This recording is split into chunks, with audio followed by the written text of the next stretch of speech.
what do people who live here say are the main problems they face? Is it congestion? Is it the accidents? Is it the unreliability of journey times? Is it the impact of incidents, as we were hearing from your colleague? What do people here say are the main issues and problems that the A12 has for people who live and work here? I think for all of us, there is this slippage of commute. So if you look at Chelmsford, we have a lot of people that commute from north of Chelmsford from Colchester and Ipswich. So when you look at the A12 coming south in the morning, it's just not the people from Chelmsford and Brentwood commuting into London. There are those people that fill up the voids behind them. Yes. So everybody shunts down the county, and to some degree from Suffolk as well. You know, I know within the local authority we have a number of staff that commute from Ipswich. So the A12 becomes a bottleneck at each point as everybody moves from north to south for their employment. So there is definitely that issue that I suppose there must be millions of hours lost every year for people sitting on the A12. It only needs one accident, or even less than that, one car getting a burst tyre or something and pulling onto the side. And all of a sudden we have delays going back as far as Calvert and South Junction, Calvert and North, and even getting out towards sort of Mark Stay. So the whole of the north-south commute then comes to a standstill, and it can be for something quite small.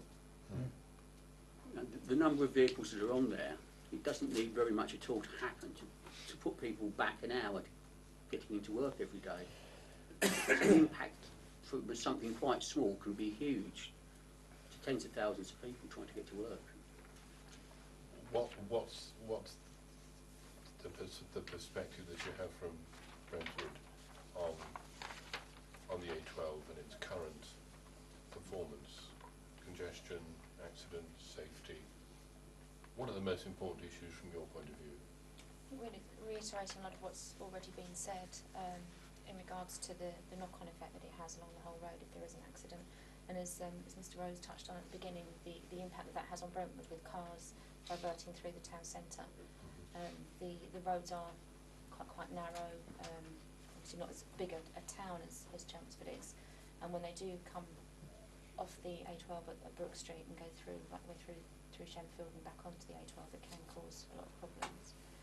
And I'd really just to pick up on something that's been said already around this not just being seen in silo, but actually being part of a joined up approach to the whole of public transport. I think to be very short-sighted to not do that, so that'd be something we'd be very keen to see. Okay. Yeah, I think the only thing that I would like to reiterate is that we do get lots of complaints from residents when there are incidents on the A12, because it does impact on their lives with them, trying to go about their everyday business. The traffic obviously tries to follow the route of the old A12, which is now the A1023. There are lots of busy school crossing points along that route. It does get very congested and traffic naturally diverts into residential streets and rural country lanes. We do also have, we have identified 7 air quality management areas in Brentwood. 4 of those are directly related to the A12, and 1 of them is indirectly related to it in that it's on the route of the old A12. And obviously the additional traffic that goes through there is obviously adding to the pollution at that location. In terms of accidents and safety, there is a lot of concern naturally about safety on the A12. I think we've had something like over 160 accidents just on the section through Brentwood in the last 5 years, including 4 fatalities. And that obviously causes a lot of problems, not just for Brentwood but further downstream, people trying to get in and out of London. Naturally, I think the Borough Council would probably, in its written statement, like to express some concern about the amount of development pressure that there is on the east of England and the lack of spare capacity on the A12 corridor to cope with that. Could I just pick up a sort of joint thread there, which I think you're saying that at times when the A12 is in serious difficulties, then many motorists and truckers, I guess, default in some sections clearly to rural roads, but in the urban centres they're effectively defaulting to the old line of the A12, either through Brentwood or through Chelmsford, through the Army and Navy, for Yes, example. it's true, yes. And, well, I can speak from personal experience. And in some cases, it's the entire traffic that's diverting off the new A12, so to speak, back onto the old line through town centres. I think when you get a major incident, there's a necessity to shut the road. Not only does the old A12 become a route, the whole of Essex does.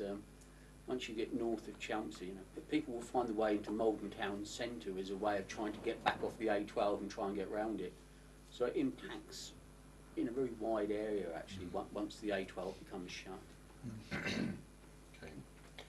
Thank you. I'll leave to my colleagues to explore with you what you think some of the measures ought to be. Yeah, just to summarise that conversation. This is clearly a road under a lot of stress, which is manifest by, as you said, when there's an incident, it causes significant hold-ups and delays. So my question is, would it be reasonable to represent what you've described by some measure of journey reliability and accidents on as well? I mean, take that as read. But you see, what we're trying to do, amongst other things, is investigate whether there's something special about the A12 which has caused it to be unreasonably neglected in the national picture. And that the Treasury have ways of measuring economic benefits of road investments, but I think it's not terribly good at measuring reliability. It measures average journey times, doesn't measure reliability terribly well. Does that seem reasonable to you, that we by looking at reliability, we capture this problem? I think so, because we have growth areas to the north of us, the Haven Gateway and at Felixstowe, which are bringing a huge amount of traffic on the requirement to travel north-south. And whilst there's been an admission on the east-west routes that the roads have been widened, there's a new train link going in across to the Midlands, the acknowledgement on the north-south route hasn't been the same. And when you look at it, I mean, the people in Brentwood and Shenfield, which my colleagues hear from, they fight to get on a train in the morning to get to London. It's not as if we've got a capacity to move people onto more rail travel. The rail network in this area has been highly successful, and as a result of it, it's overused. So we don't have that capacity to move over. From Chelmsford's point of view, we're looking to build a new railway station, which we're told by the Chief Executive of Railtrack will help in this capacity problem. And we're being quoted some in the region of £60 million for that new rail station, which we as an authority are expected to fund. So we are making contributions to try and solve the problem and to alleviate it not only in Chelmsford but elsewhere. But it does come to the point where you actually think that national government needs to step in and try and help at some point. Now, it might be to take some of the vehicles off the A12, but that can't happen at the moment. Okay.